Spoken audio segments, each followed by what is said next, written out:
over the next 45 minutes, we'll be looking at the lessons we are learning from the current pandemic in terms of health, policy and the economy.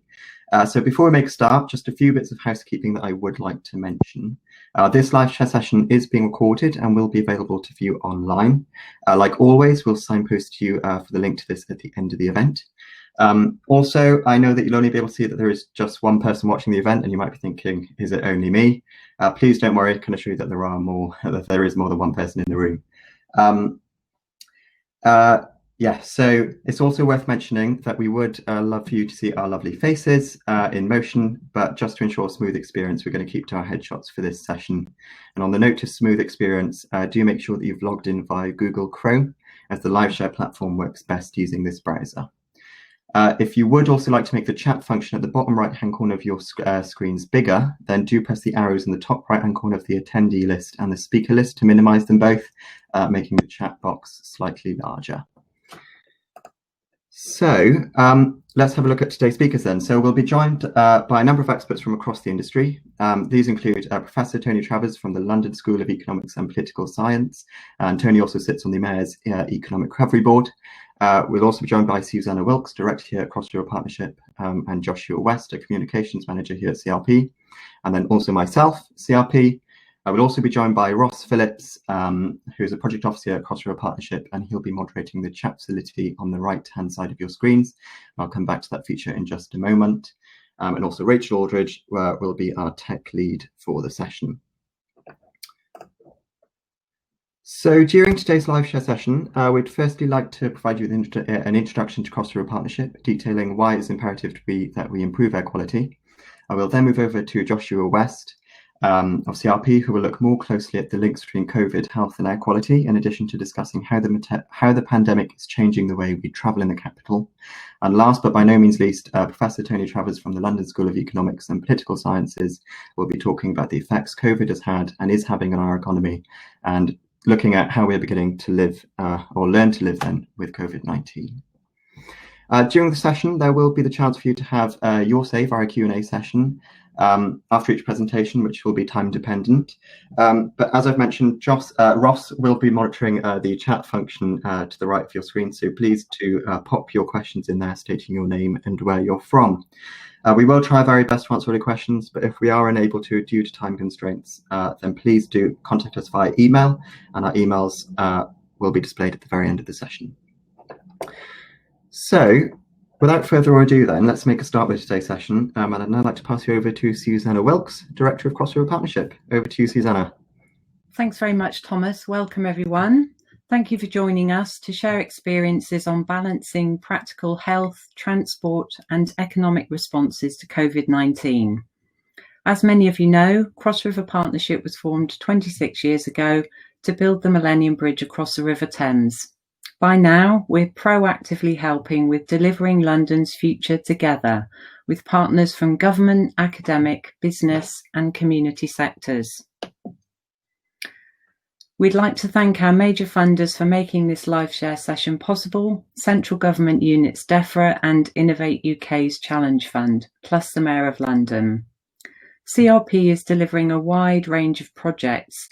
Healthy Streets Every Day is working across 17 boroughs to allocate more street space to walking and cycling, and thus to increase footfall past high street businesses. Clean Air Villages is supporting hospitals, businesses and communities to keep London's air clean as COVID restrictions are switched on and off and new forms of economic activity start to emerge. CRP's vision is to empower people to deliver innovative projects that support places to survive and eventually to thrive. And we've been supporting businesses to be environmentally successful as well as economically successful for more than a decade now. So what role does air quality play in cities' experiences of and recovery from the COVID pandemic? Well, there's increasing evidence linking poor air quality and COVID deaths. So cleaning up our air will contribute to not only reduce deaths from illnesses associated with poor air quality, but also from COVID. And as we all know, Not only are we on a holy grail to discover a reliable human health recovery from COVID, we also want to support an economic recovery from COVID in ways that are good for the environment, so that we are not inadvertently worsening the wider climate crisis. And all of this is possible. Transport has a vital role to play through the choices that people and businesses make. Shall I buy an electric vehicle? Shall I cycle rather than drive that journey? The rest of this session will show how we can improve and guide those and other choices so that the negative impacts on different communities can start to be minimised across health and economic indicators. CRP will be applying for more central government DEFRA funding to encourage positive behaviour change. If anyone on this call would like to find out more, please get in touch. At this point, I would like to hand you over to my CRP colleague Joshua West, who will expand further on the health and transport recovery tools that we already have at our disposal.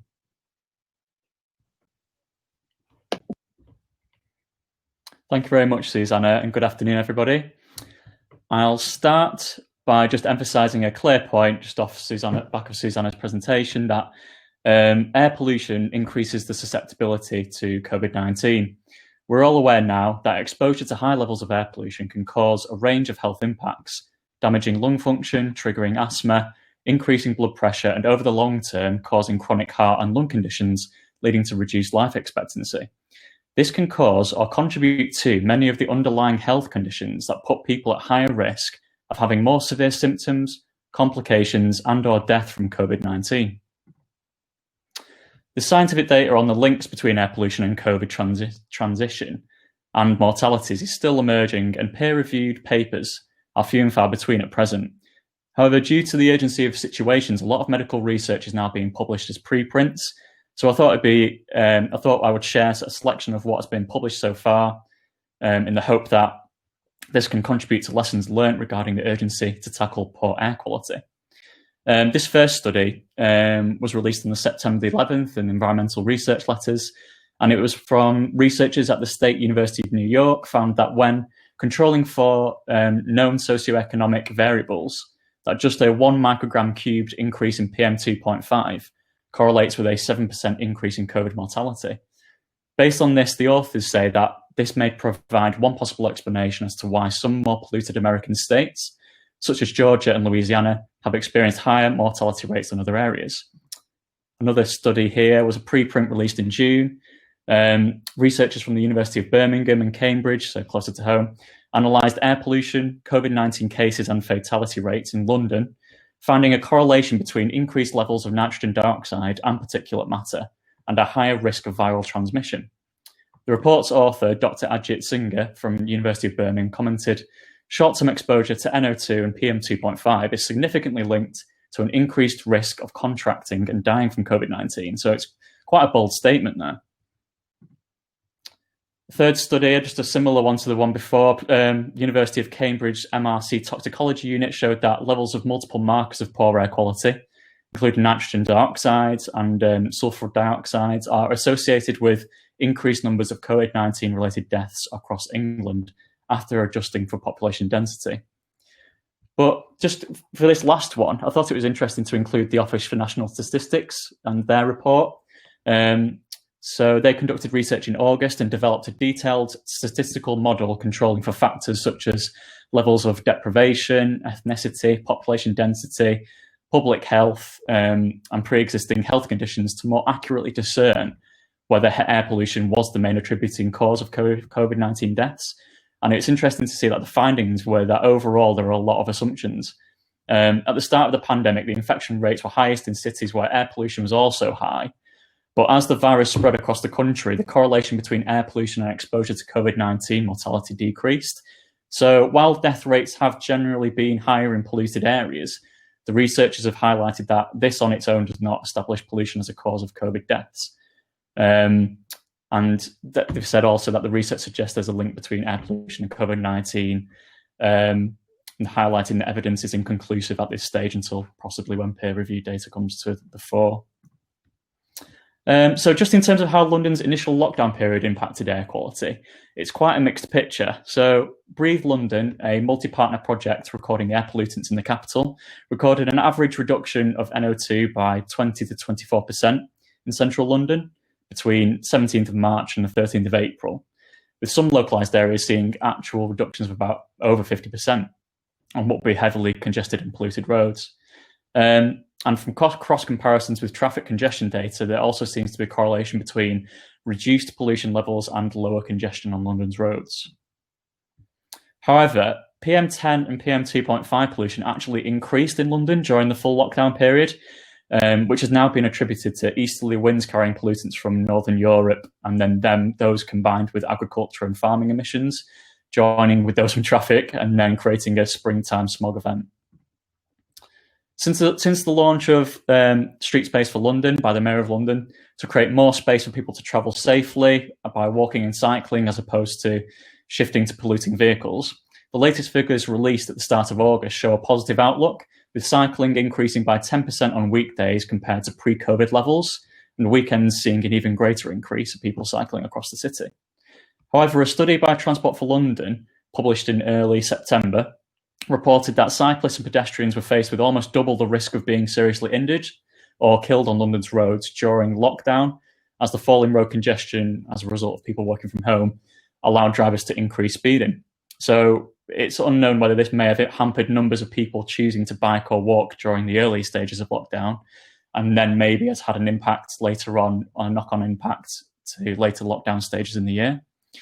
Even with recent capacity on public transport returning to normal levels, data from TfL's traffic cameras are showing private car traffic is only 5% below pre-COVID levels, suggesting a return to poor air quality and an increased congestion on the road networks. In spite of this, the amount of acute exposure certain people have to air pollutants may now differ compared to pre-COVID. This is due to the exponential rise in the number of road interventions, such as low traffic neighbourhoods and school streets, that have been introduced by local authorities since lockdown. And as lockdown's been gradually lifted to aid a transition to residential areas that are free from rat running, and spaces in the close vicinities to schools having reduced vehicle activity during drop-off and pick-up times.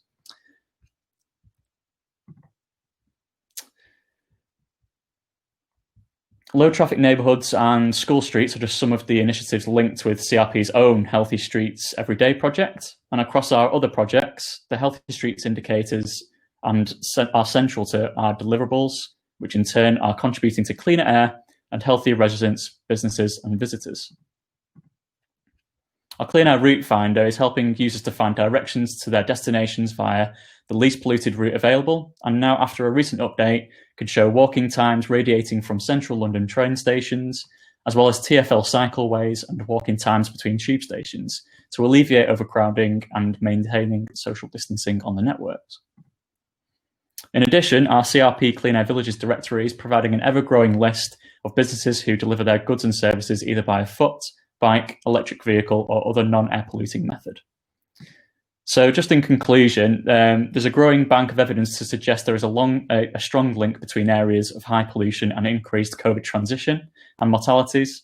Peer-reviewed data is still needed, and even though some research is suggesting inconclusive results, it is absolutely clear that air pollution causes underlying health conditions that put people at higher risk of having more severe symptoms or contracting COVID-19. And therefore, now more than ever, positive initiatives to reduce air pollution are necessary. Thank you. Brilliant. Thank you very much for that talk, Josh. Really interesting. And thank you as well, Susanna. What we're going to do is we're going to head straight over to the next presentation, but I can see that we've got a question from Helen Clark-Bell in the chat.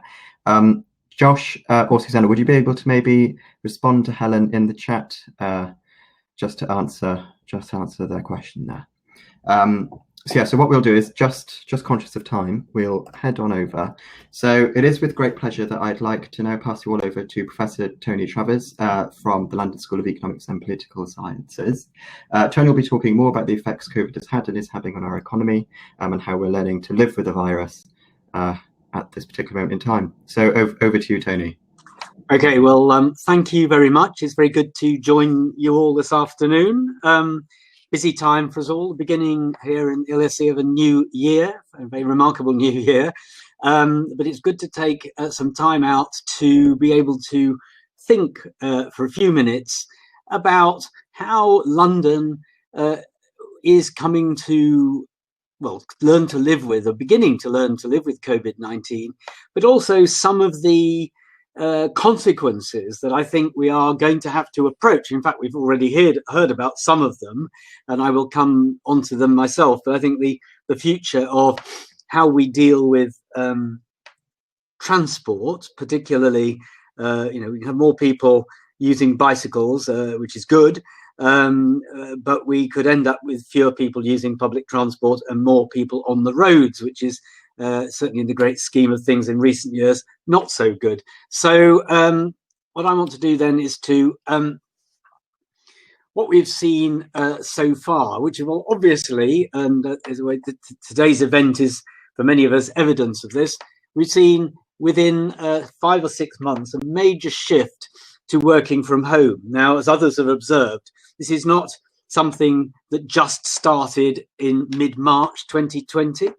Many people have been choosing to work at home slightly more frequently than they used to. It's become easier over the years. Employers have become more relaxed and indeed encouraging about it.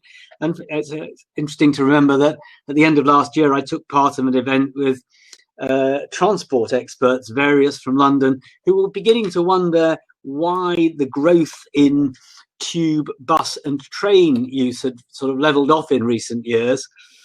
And one of the reasons that was put forward then, long before COVID-19, was that more people were working at home more frequently, that not everybody was commuting as much as they once were. So some of these trends were already in place. But what's happened is, of course, a huge leap has been taken in terms of people being able to work from home, or some people, crucially some people. Other people have been going into work every day since March, and there are clear differences in the sort of kind of people.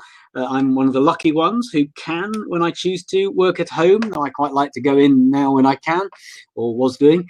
Secondly, I think other people have no choice. There are a whole range of people who make the city work, essential workers, for whom there is less choice. Anyway, overall, a major shift to working from home. Now, this will have a series of economic impacts, none of which we can really monitor yet, other than from indicators such as changes in tube, rail and bus use, of which more in a moment.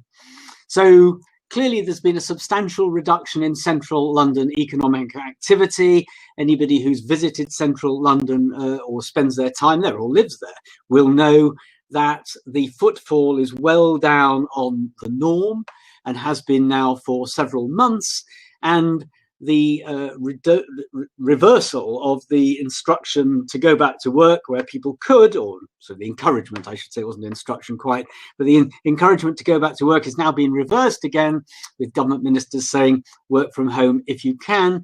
So that, I think, is likely to extend the period where central London's economic activity is well below normal.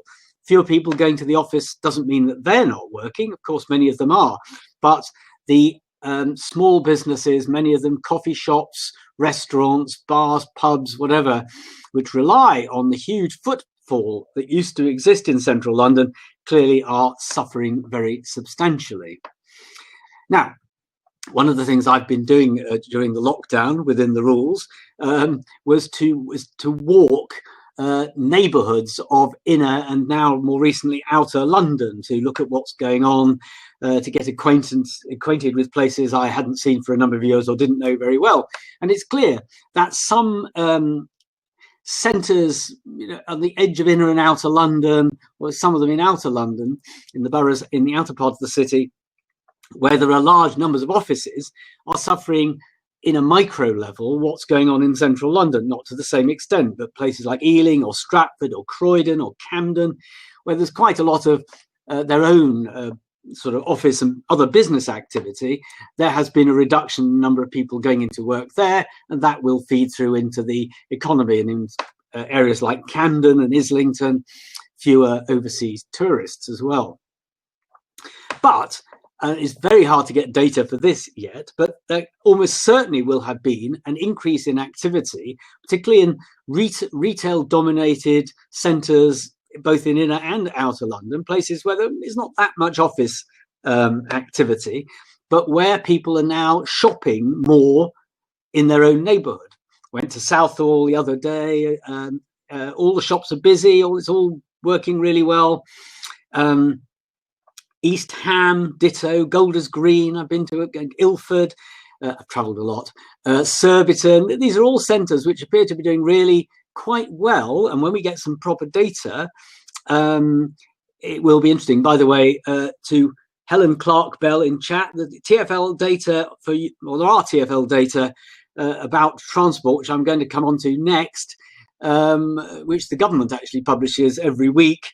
If you just title COVID-19 travel data, Department of Transport, you'll find it takes you straight to a link and it shows you exactly what the numbers are. So for public transport use, the tube and the commuter railway were down 95% at the biggest fall at the beginning of the lockdown. They're now back to somewhere around 40% of use. Some evidence it's more in outer London than central London, than central London. And that has profound effects on not only the fares revenue available, so fares revenue is down by hundreds of millions of pounds, but of course there's an impact on live theatre. West End is one of the world's greatest concentrations of theatre and music, nightclubs. Almost all of these are and have remained closed for months now, with little sign of a Christmas, perhaps at one point a hoped-for Christmas reopening. And of course, what this tells us is that working from home will redistribute economic activity within London. Now, what's the economic impact that we can actually measure? Well, for the most recent data we have, it looks as if the UK economy will shrink by 8 to 10% over the whole of 2020. That's taking account of a very big dip at the early part of the year, followed by a rebound. Whether the second partial sort of lockdown takes that number up, I suspect it will. So I think it'll be probably a nearer 10+% fall, with a partial recovery in 2021, but almost certainly with GDP in the UK not back to 2019 levels till perhaps 2023 or 2024. So this is an economic impact unlike pretty well anything else that's happened since 1945. Some people say since, is it 1703? It's a remarkable change that will affect us all for years to come. Now, the precise London impact, despite what I've been hypothesizing, is not known, but it's almost inevitable that central London will see a major decline in its economic output per head, GVA and GDP, in 2020 and almost certainly again in 2021, from being by some distance the most economically productive part of the UK. May remain very productive, but it'll be substantially less than before. The West End will be more affected than the City of London and probably Canary Wharf. And the reason for that is a lot of city activity, such as working in banks and finance, has been continued, 95% of it from people's homes.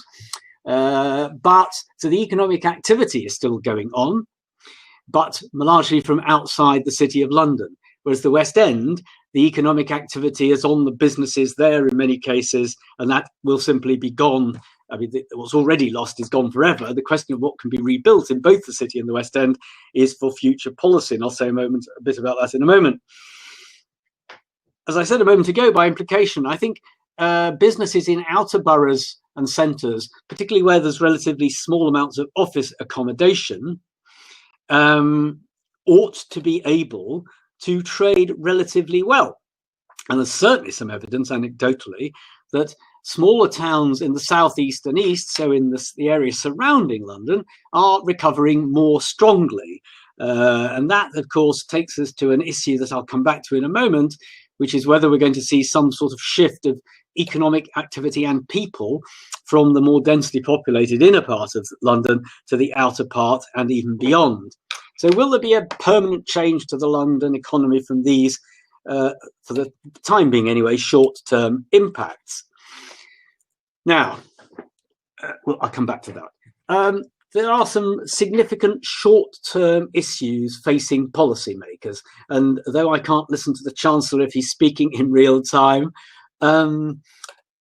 some of these I think he will be addressing today, and others may know more about this by now than I have, because I was teaching till a quarter of an hour ago. So we've got business rates, holidays for a number of businesses, leisure, retail, so on, restaurants, for 2021. But, you know, what's going to happen after that, 2021, 22? I'm guessing the Chancellor will be saying something about that, if not today, then soon. The travel industry. Travel industry is hugely important to London and to other parts of the UK. Now, there are mixed views about some ways about, you know, ways people travel around the world, which is a related but different issue. But I think, I mean, there's clearly going to be some pressure from those jobs and sectors that depend on travel to get that back to normal as soon as is realistically possible. Theatre, music, clubs, leisure and hotels, I've mentioned them already. They're all in need of protection if they are not to be damaged permanently. Something similar is true of public transport. As I said earlier on, the decline in users means a huge decline in fare revenue, which means the railways and the Mayor, Transport for London, are having to seek bailouts from the government. These have been given slightly more easily, I would argue, to the private rail companies running the national railway than they have been to the Mayor of London. We'll perhaps discuss that on another occasion. Post-furlough support is going to be announced by the Chancellor if it hasn't been already. And we've now seen in the last few days, sports, particularly below the absolute top level, are increasingly going to need support from government. And of course, the simple issue is that unless these sectors and activities are protected, they are likely to be permanently damaged. And that means lost jobs and, frankly, lost cultural and soft power benefits for the UK. So what are the recovery objectives? Well, I think most people say, well, we must build back better. We must take advantage of this reset to do things better. And who could disagree with that? However, in the short term, lots of people, had jobs in January 2020 or even February 2020 who may not have them in January 2021 and 2022. And if they are to lose their jobs, the question of how they are given the opportunities to retrain and for real jobs to be created very quickly for them to go into, I think is a major one as we try to get the economy going again. In the short to medium term, I think we need to ensure existing property uses are not accidentally changed. And what do I mean by that? Well, there will be a temptation to say, well, if offices are not needed so much anymore, why don't we turn them over to residential property? We've got a chronic shortage of homes in London, and there are powerful arguments for more homes being built. What I'd say to this is that office buildings, as we've seen from some of the permitted development right changes and transfers in the past, don't often make brilliant homes. And secondly, the economy will recover 5-10 years out, and if too many commercial and retail premises were turned into homes, for example, very hard to turn them back again from being homes. So we need to make sure that the job creating potential of inner and central London, and indeed outer London centres, is sustained. Second, I think we need to maintain the existing public transport system. Personally, I can see a big risk that if passenger numbers don't get back to where they were at the beginning of the year, eventually the Treasury will say, we can't go on subsidising this. We need to cut back or mothball parts of public transport. Now, why is that bad? It's bad because it will mean more people will drive, and it means that the economy and drive in vehicles, and it will also mean that the potential for the economy to recover would be held back. So I think there are very powerful arguments personally, and in fairness to the government, they've done this so far, to maintaining the existing public transport system. Eventually, there will need to be incentives to stimulate recovery. We're not there yet, but you can see a marketing campaign to reverse some of the fear people have about using city centres, so as to get people confident again when they can realistically be confident again. I don't want to minimise the public health challenge here, but also perhaps incentives for businesses and for all of us to, an obvious thing to do would be to make travel, when it's respectable to travel a lot again, in the short term, perhaps have free travel off peak in order to get people back feeling confident on public transport. And I think the marketing effort will need to not only to encourage Londoners and people in the surrounding region to reuse London as they used to, or in a better way than before, but also people from the rest of the UK. We don't do very well at tempting people from the rest of the UK into London. It's a wonderful place. And for people who can't go abroad, there'll be a lot to be said for coming to London, because it has so many cultures and points of interest that you really can't get, perhaps other than a small number of other cities elsewhere in the UK. We also will need to get global travellers back to London, which has been for a very long time a massive point of global interchange, with all the creativity and human relations that brings with it. Now, to do all of this, we're going to have all three spheres of government: Whitehall, which controls almost all of the money and has an enormous say in all of this; City Hall, the Mayor, Transport for London, police answerable to City Hall; town halls, they control, and I've seen in the questions here, Michael Watts, Tony Travers comment on local centres in low traffic neighbourhoods or in road closures. Well, now's an opportunity to do that. There's no question that the government and the Mayor have been encouraging boroughs to try to make the streets we have easier to use by cyclists and by public transport. Now, that, of course, leads to rationing. And I've certainly been in some parts of outer London where there is a bit of a pushback from retailers against this. And all I'd say is that when you are rationing road space, for public authorities, there is always a need to balance the need of businesses, particularly small businesses, and cyclists, and deliveries and public transport, so we don't make sure that so we ensure we don't sort of help one by substantially damaging the other. Personally, I think we may need to think of sort of slightly cleverer ways of timing deliveries and things like that, but that's been a long-term challenge for London.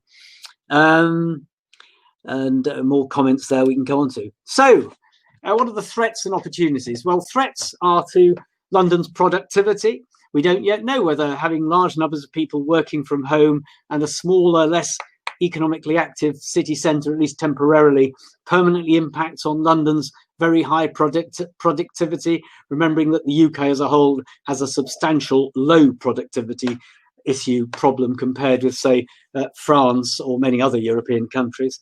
There are big threats to the creative industries. I think that for actors, singers, ballet dancers, all kinds of creative types in London, this is an existential threat, as it is to the leisure industries and all of those who work in them. Great thing about leisure industries is they allow people to move on through them from an early job all the way through to management. Big threat to that.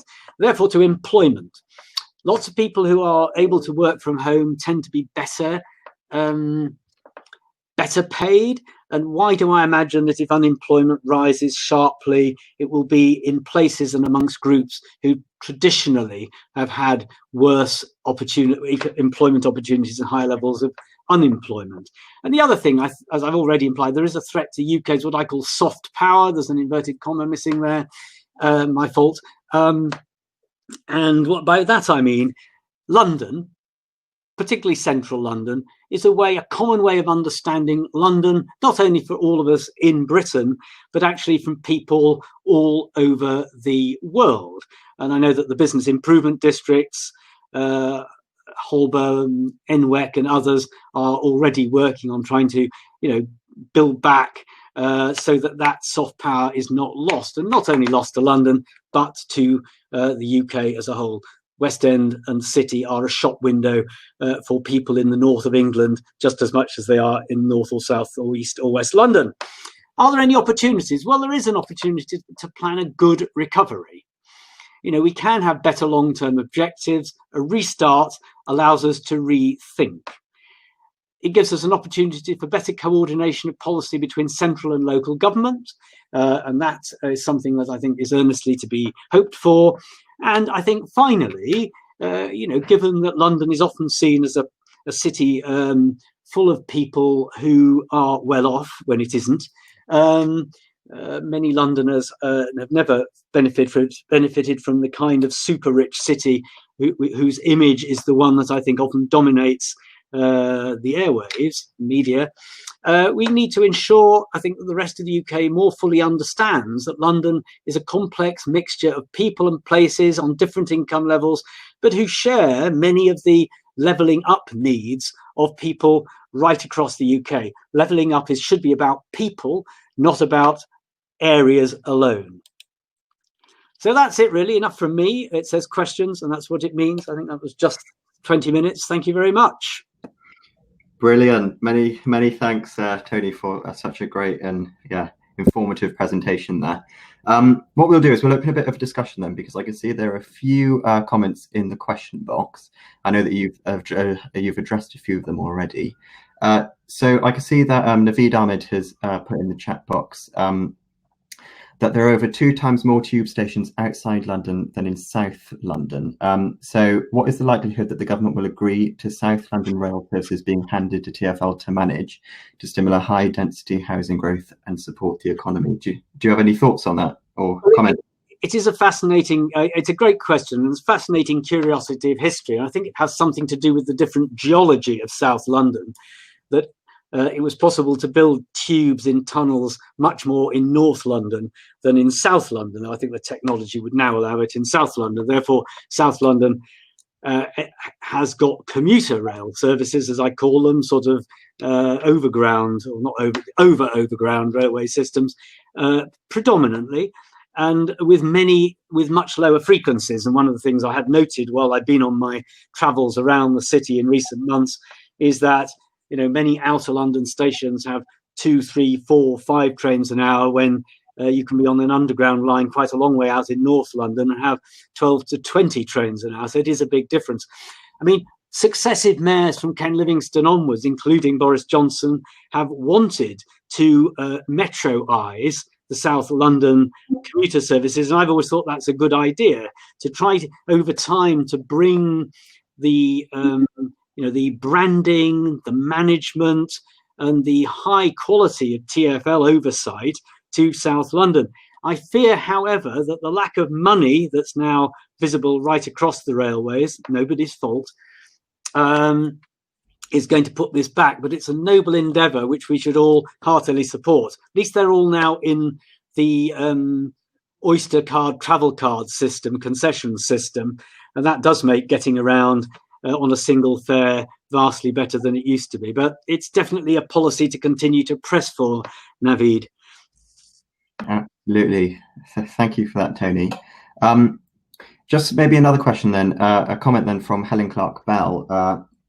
And Helen said that there's this significant threat for 18 to 30-year-olds, where there's no mentoring, no management support, lack of facilities to work from home. They're being made redundant as their value to the business is diminished and cannot grow without more complex supervision and management structures. There's also no graduate employment opportunities with work from home policies. Do you have anything to comment on that at all, Tony?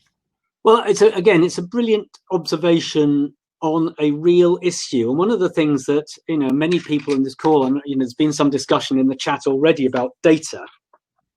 First thing to say, I think the Office for National Statistics have done absolutely brilliantly in creating huge suites of new statistics, not just about the economy, but about well-being and a whole range of things.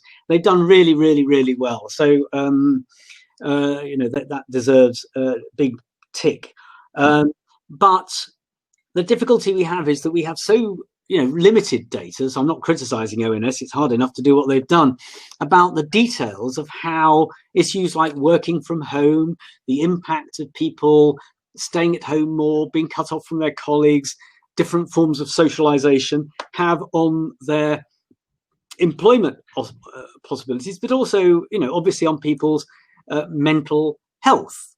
I, for one, don't mind working at home, but I quite like going in and seeing colleagues. So I think that this is the kind of issue that will become very obvious from the autumn onwards, when this year's cohort of school leavers find it far more difficult than previous ones to get jobs. And that will immediately show up in the employment figures and the unemployment figures, because many of the people who can work from home are reasonably secure, but people who are looking for new jobs are going to find there are fewer of them. So, and they're bound to be the young, and this will produce yet another of these unhelpful intergenerational dynamics that are nobody's fault, but where eventually policy action will be required.